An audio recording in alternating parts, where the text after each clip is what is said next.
Good morning, Christ First. My name is Tom, and I'm a member here at the church.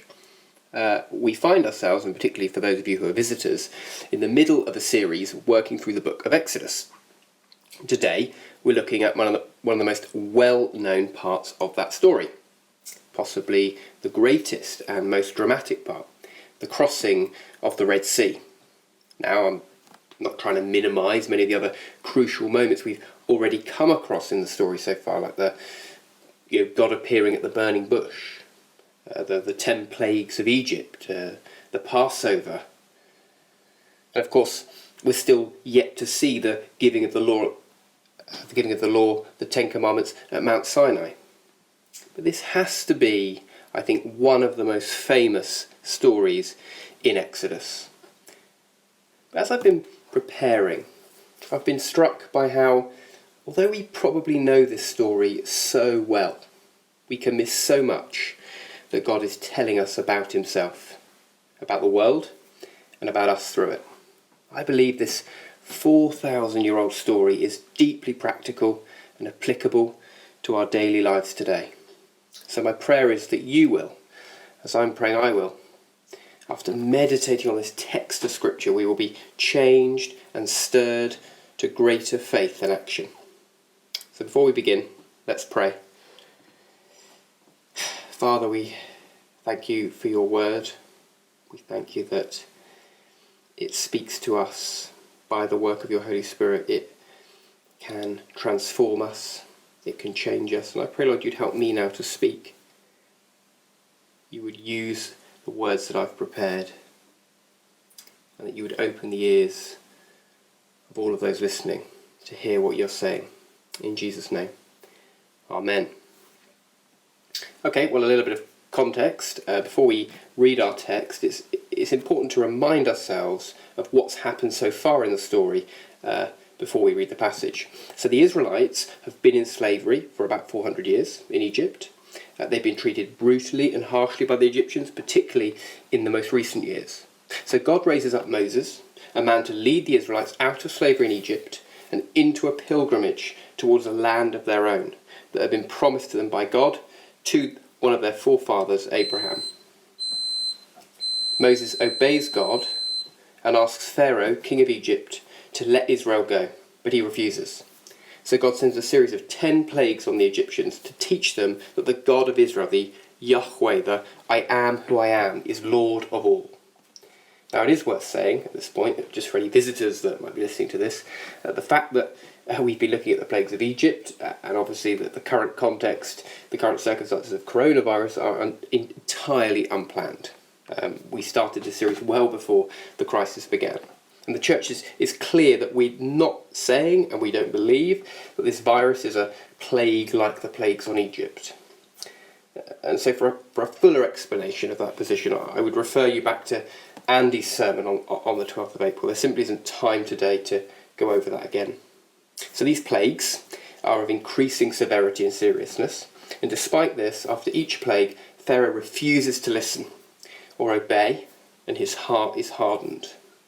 And so the 10th, the most terrible plague of all, the death of the firstborn of all people and all animals in Egypt, is so devastating that Pharaoh finally relents and lets the Israelites go. God protects the Israelites from the 10th plague by providing the Passover lamb, the blood of which, when painted on the doorframe, it causes the angel of death to literally pass over their homes, which saves them. And so we find ourselves now at the point where the Israelites are wandering through Egypt, out of the city of Ramesses and towards the wilderness. Though their route is not as direct as they may have thought it would be, but more on that later. So let's turn then to the Bible. Let's read today's scripture. Today's scripture is Exodus 14, starting at verse 1. So if you have a Bible with you, please turn to it now, but the words are also on the screen. Then the Lord said to Moses, "Tell the people of Israel to turn back and encamp in front of Pi-hahiroth, between Migdol and the sea. In front of Baal-zephon, you shall encamp facing it by the sea. For Pharaoh will say of the people of Israel, they are wandering in the land, the wilderness has shut them in. And I will harden Pharaoh's heart, and he will pursue them, and I will get glory over Pharaoh and all his host, and the Egyptians shall know that I am the Lord." And they did so. When the king of Egypt was told that the people had fled, the mind of Pharaoh and his servants was changed towards the people, and they said, "What is this we have done, that we have let Israel go from serving us?" So he made ready his chariot, and took his army with him, and took 600 chosen chariots of all the other chariots of Egypt, with officers over all of them. And the Lord hardened the heart of Pharaoh, king of Egypt, and he pursued the people of Israel, while the people of Israel were going out defiantly. The Egyptians pursued them, all Pharaoh's horses and chariots and his horsemen and his army, and overtook them and camped at the sea by Pi-hahiroth in front of Baal-zephon. When Pharaoh drew near, the people of Israel lifted up their eyes, and behold, the Egyptians were marching after them, and they feared greatly.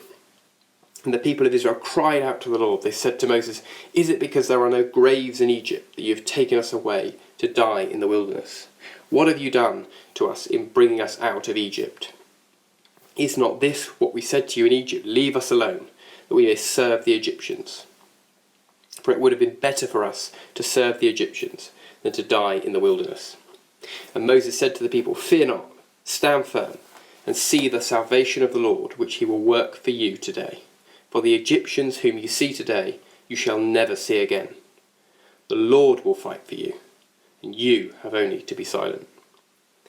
The Lord said to Moses, "Why do you cry to me? Tell the people of Israel to go forward. Lift up your staff and stretch out your hand over the sea and divide it, that the people of Israel may go through the sea on dry ground. And I will harden the hearts of the Egyptians so that they shall go in after them. And I will get glory over Pharaoh and all his host, his chariots and his horsemen. And the Egyptians shall know that I am the Lord, when I have gained glory over Pharaoh, his chariots and his horsemen." Then the angel of God, who was going before the host of Israel, moved and went behind them, and the pillar of cloud moved from before them, and stood behind them, coming between the host of Egypt and the host of Israel. And there was the cloud and the darkness, and it lit up the night, without one coming near the other all night. Then Moses stretched out his hand over the sea. And the Lord drove the sea back by a strong east wind all night, and made the sea dry land, and the waters were divided. And the people of Israel went into the midst of the sea on dry ground, the waters being a wall to them on their right hand and on their left. The Egyptians pursued and went in after them into the midst of the sea, all Pharaoh's horses, his chariots and his horsemen.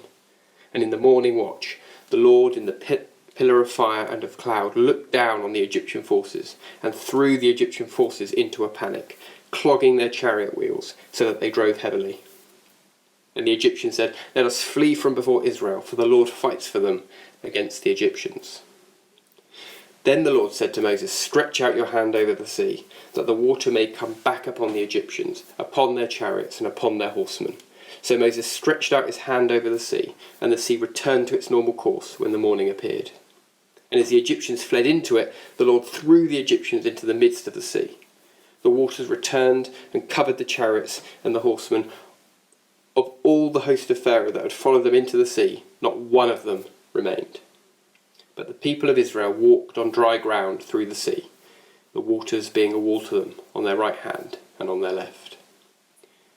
Thus the Lord saved Israel that day from the hand of the Egyptians, and Israel saw the Egyptians dead on the seashore. Israel saw the great power that the Lord used against the Egyptians, so the people feared the Lord, and they believed in the Lord and in his servant Moses.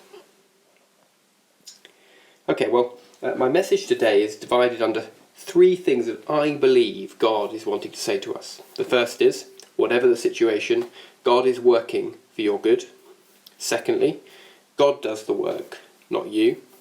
And thirdly, there are two ways for God to get the glory. So, whatever the situation, God is working for your good. This is taken mainly from the first 6 verses of our passage. What we read is that the Israelites were instructed by God to turn back and camp in front of Pi-hahiroth, between Migdol and the sea. Now, we're not really sure where these places are. Remember, this is 4,000 years ago.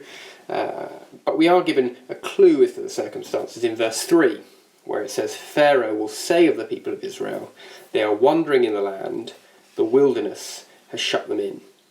In other words, the Israelites, having left their slavery in Egypt, having plundered their slave masters by taking gold and silver with them as they leave, now look like they're full of uncertainty and indecision, wandering in the desert, still inside Egypt, the country, the nation they're fleeing from, trapped between the wilderness and the sea.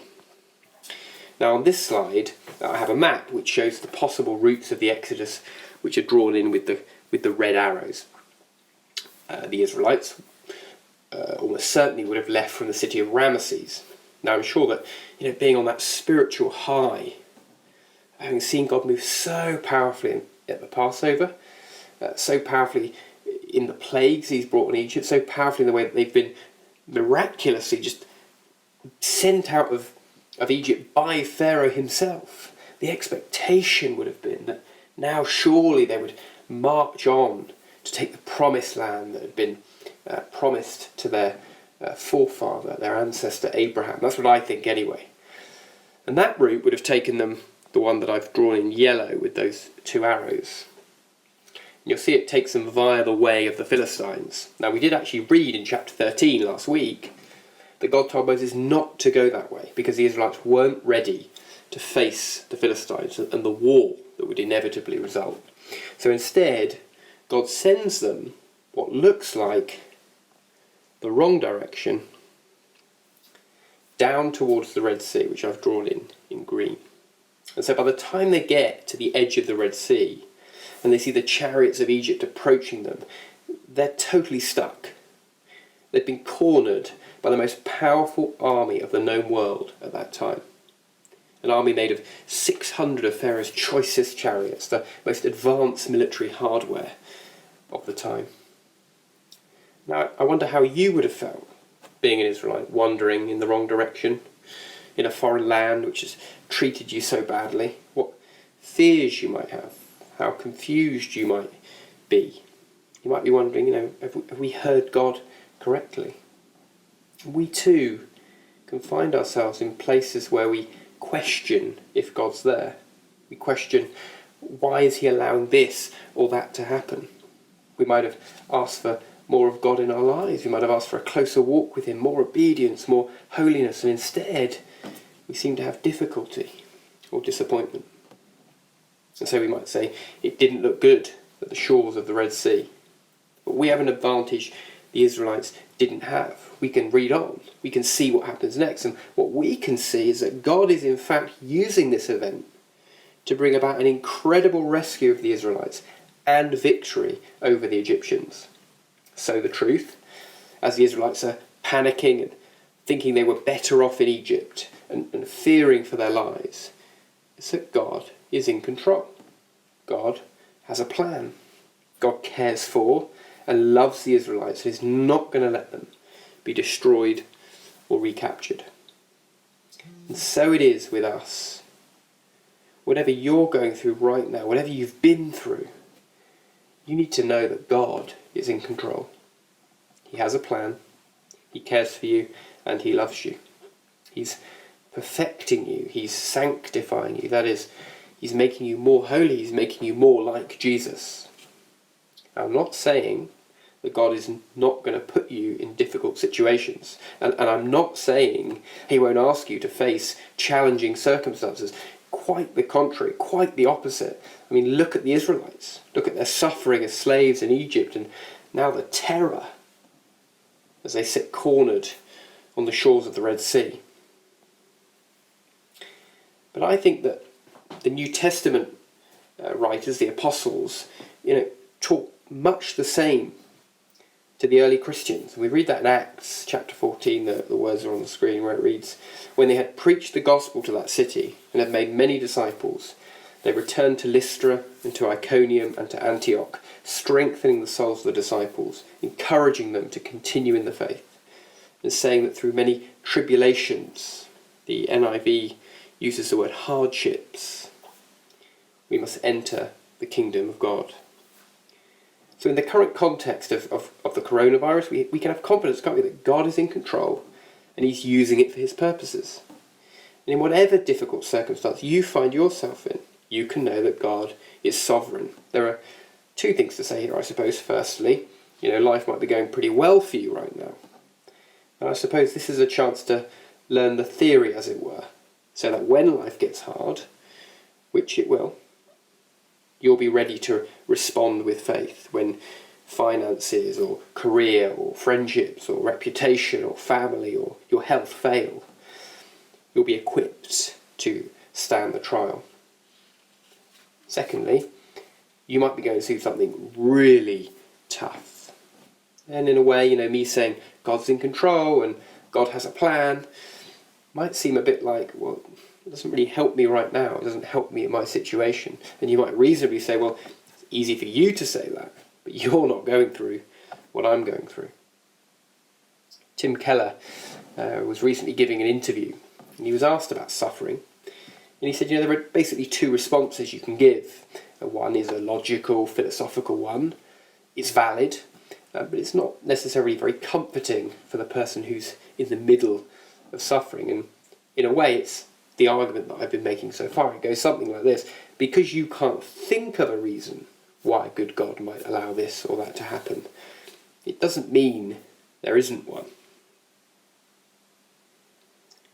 But the second one, the more comforting one, particularly for people who are going through something really difficult right now, is that, if you are in the midst of a difficult time, then whilst I may not know why you're suffering as you do, whilst those around you may not know why you're suffering as you do, what I know for sure is that it isn't because God doesn't love you.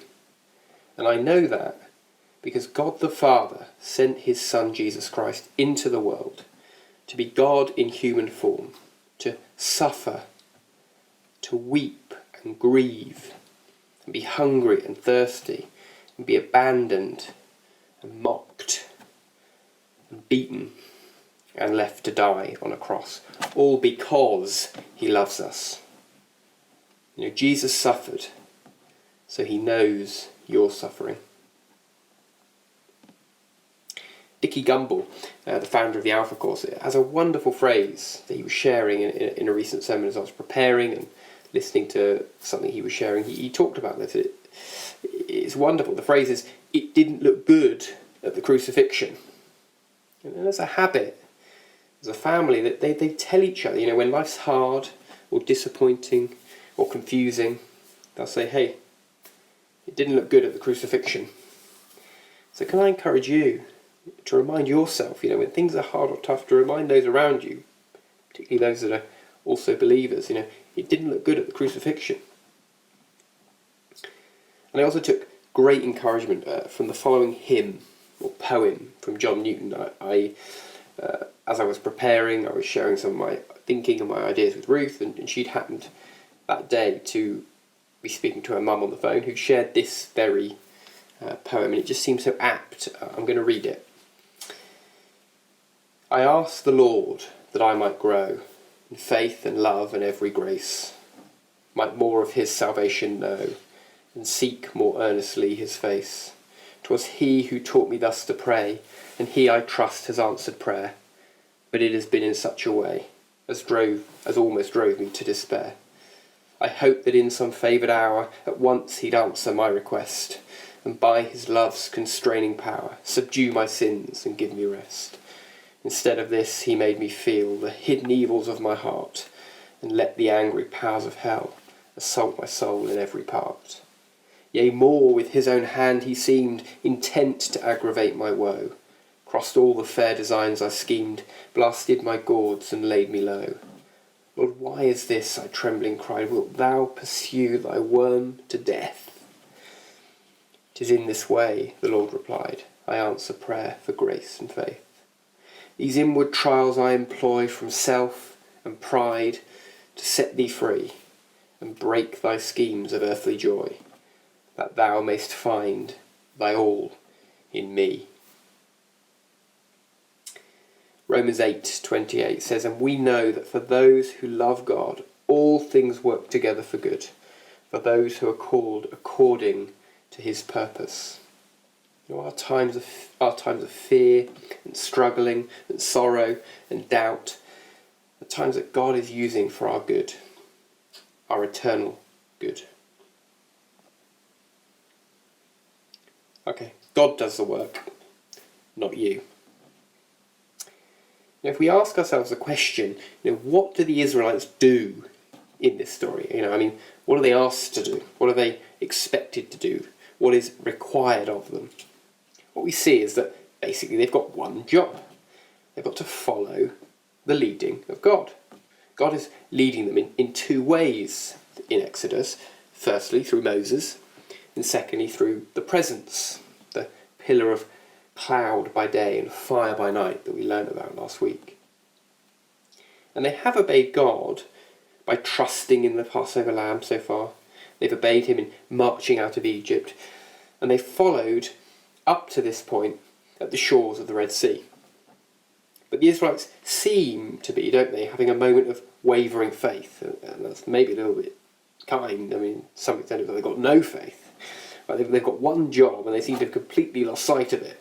They say, don't they, to Moses in verse 11, "Is it because there are no graves in Egypt that you have taken us away to die in the wilderness?" And again in verse 12 they say, "It would be better for us to serve the Egyptians than die in the wilderness." They're ready to trade it all in. All that God has done for them at this moment, ready to be back in Egypt, back in slavery. And honestly, I have some sympathy with them. Along our journey, have we not often had similar thoughts, but under a lot less pressure and danger than Israel? We've been tempted by sin or the pleasures of the world to trade it all in. It could be possessions, could be career, could be relationships. Any time we give in to temptation, we are in effect, aren't we, trading in our relationship with God for that thing. But Moses, on the other hand, is full of faith. He says in verse 13, "Fear not, stand firm, and see the salvation of the Lord, which he will work for you today." The key, I think, is the key to having Moses' faith is that he looks at God and not the circumstances around him. He knows who God is. He knows his character. And he's been on a journey, Moses, if we remember back to earlier on in Exodus, he wasn't always so faithful.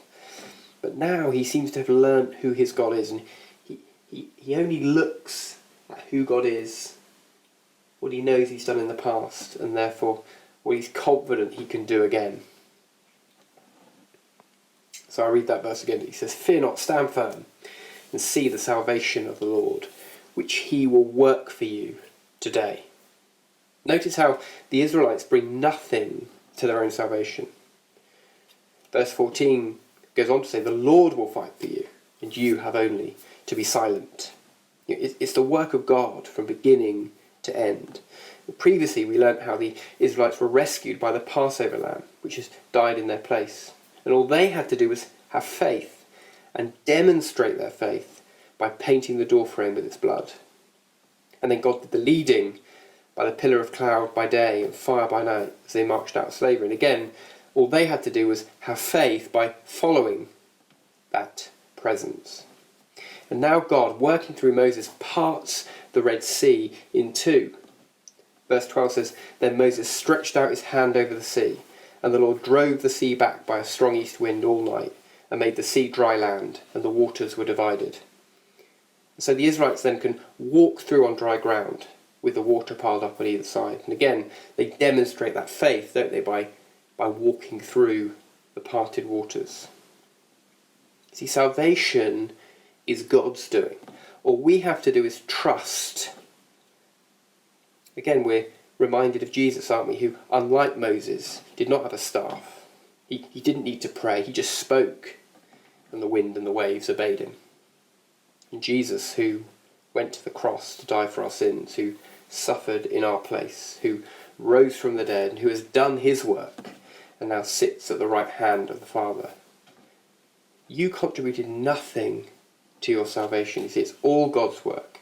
It's all God's grace. It's all God's kindness to you. Now, please don't misunderstand me. I'm not saying, therefore, we can just kick back and relax and sort of just let God do the work.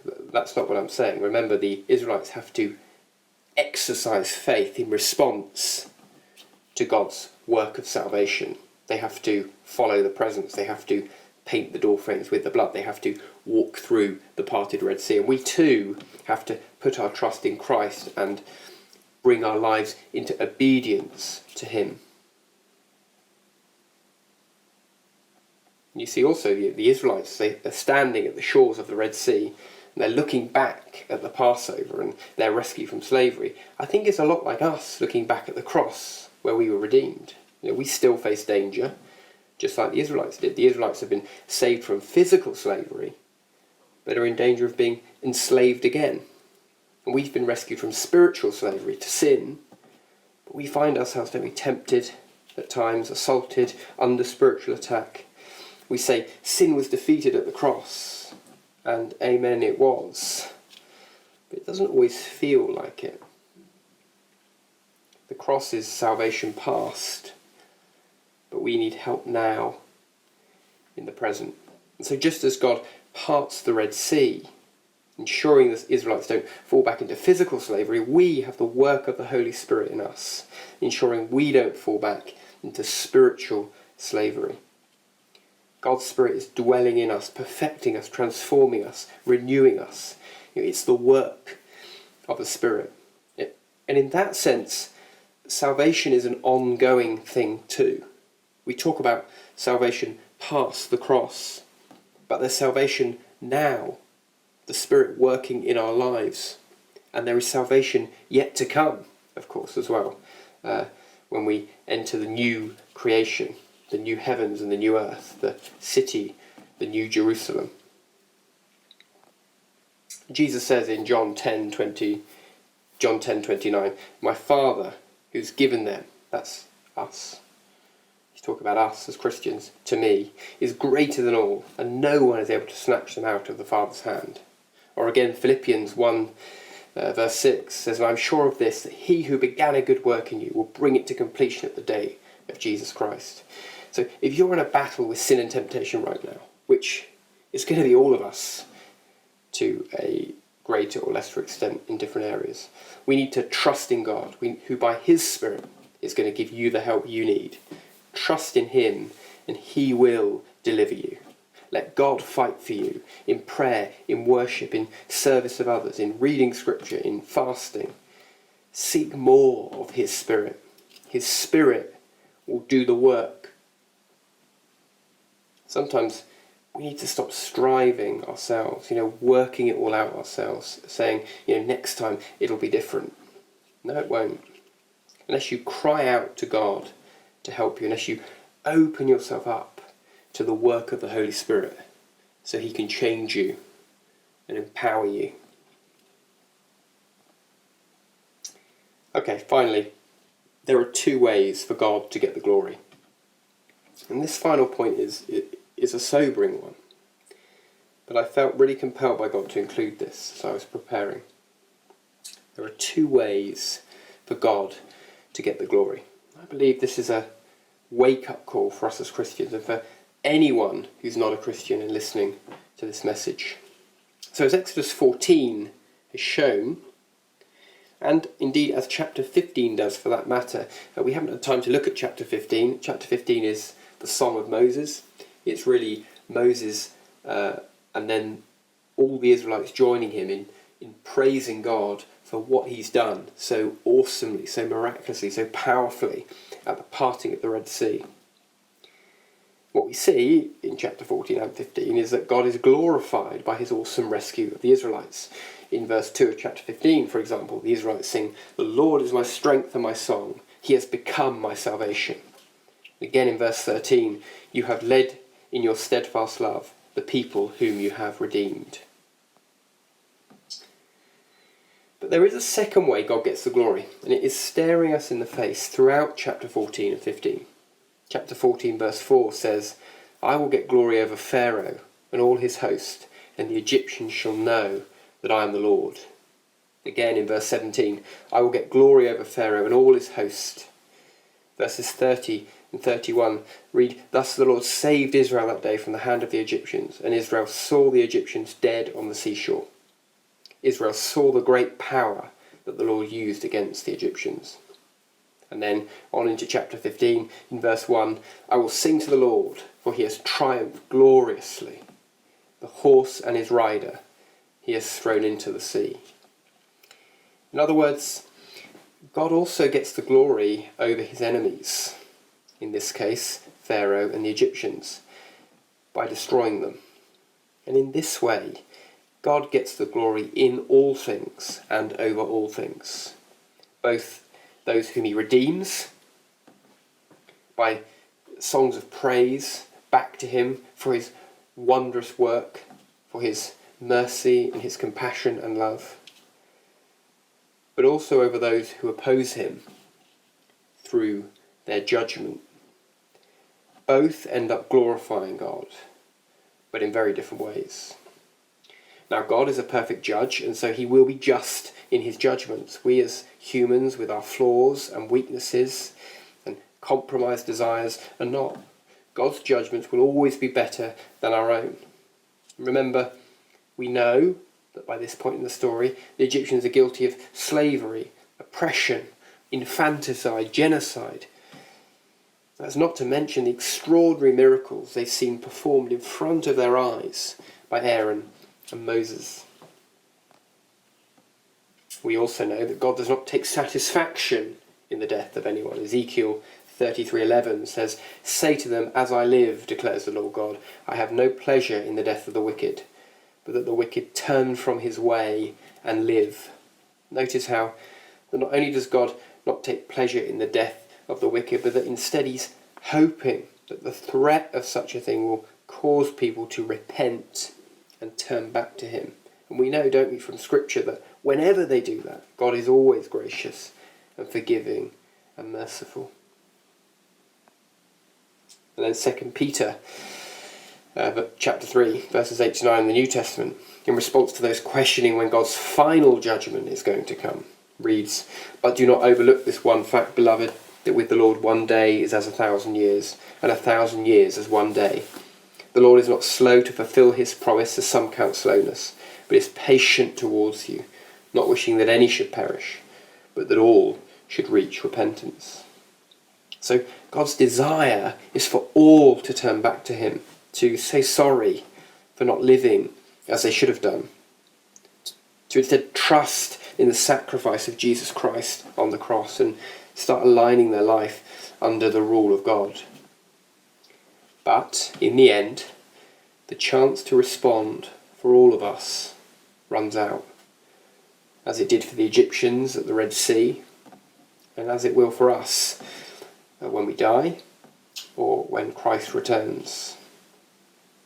So my question is this: how do you want to glorify God? In heaven or in hell? You need to know this, that God has rescued you, he's redeemed you, he loves you, and he's demonstrated that by sending his Son to die on a cross. And on that cross, Jesus took all the righteous anger God has against sin so that it might be paid for in full.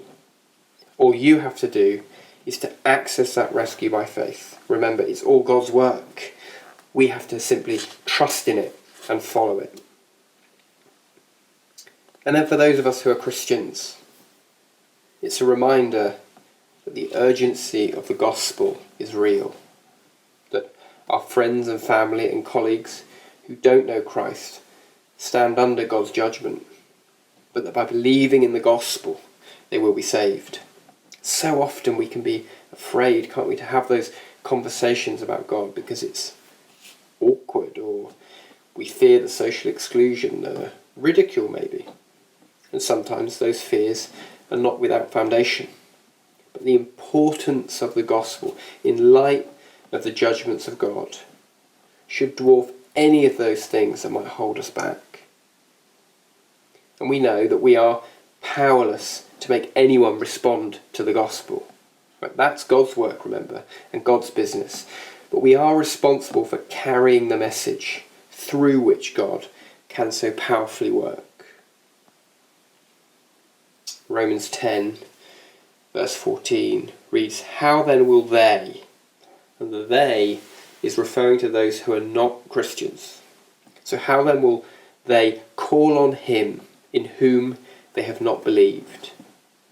And how are they to believe in him of whom they have never heard? And how are they to hear without someone preaching? I know I certainly need more of the Holy Spirit for compassion and boldness and love to share the gospel with those around me. I wonder if the same is true for you. There's just too much at stake.